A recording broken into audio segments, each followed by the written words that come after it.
தென்மேற்கு பருவமழை தீவிரமடைந்துள்ள நிலையில் பல்வேறு மாநிலங்களில் மழை வெளுத்து வாங்கி வருகிறது. கனமழையால் மக்களின் இயல்பு வாழ்க்கை கடுமையாக பாதிக்கப்பட்டுள்ளது.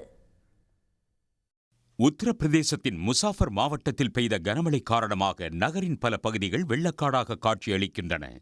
வீடுகளுக்குள் மழைநீர் புகுந்ததால் மக்களின் இயல்பு வாழ்க்கை கடுமையாக பாதிக்கப்பட்டுள்ளது. ஹஃபூர் நகரில் கொட்டி தீர்த்த கனமழையால் முக்கிய சாலைகளில் வெள்ள நீர் சூழ்ந்துள்ளது. இதனால் வாகன ஓட்டிகள் கடும் சிரமத்திற்குள்ளாகினர்.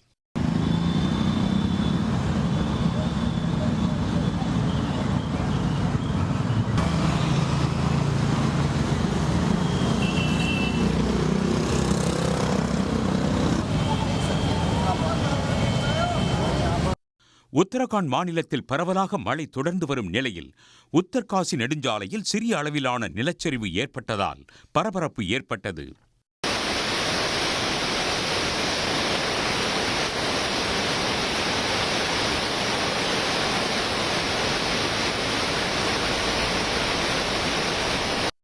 அதேபோல் ருத்ரபிரயாக் மாவட்டத்தில் பெய்த கனமழையால் அலக்நந்தா மந்தாகினி ஆறுகளில் வெள்ளப்பெருக்கு ஏற்பட்டுள்ளது. நீர்வரத்து அதிகரித்துள்ள நிலையில் 2 ஆறுகளும் சேருமிடத்தில் அமைந்துள்ள சிவன் சிலை நீரில் மூழ்கியுள்ளது.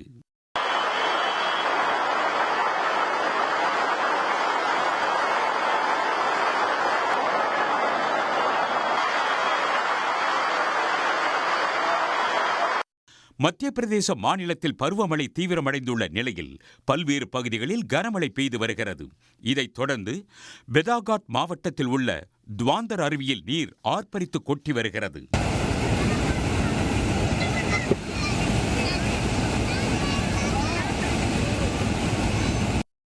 இந்நிலையில் துவாந்தர் அருவி அக்டோபர் மாதம் வரை மூடப்படுவதாக அம்மாநில அரசு அறிவித்துள்ளது. தென்மேற்கு பருவமழை தீவிரமடைந்துள்ள நிலையில் இந்தியாவின் பல பகுதிகளில் கனமழை பதிவாகியுள்ளது. உடனுக்குடன் செய்திகளை தெரிந்து கொள்ள சன் நியூஸ் பெல் ஐகானை கிளிக் பண்ணுங்க.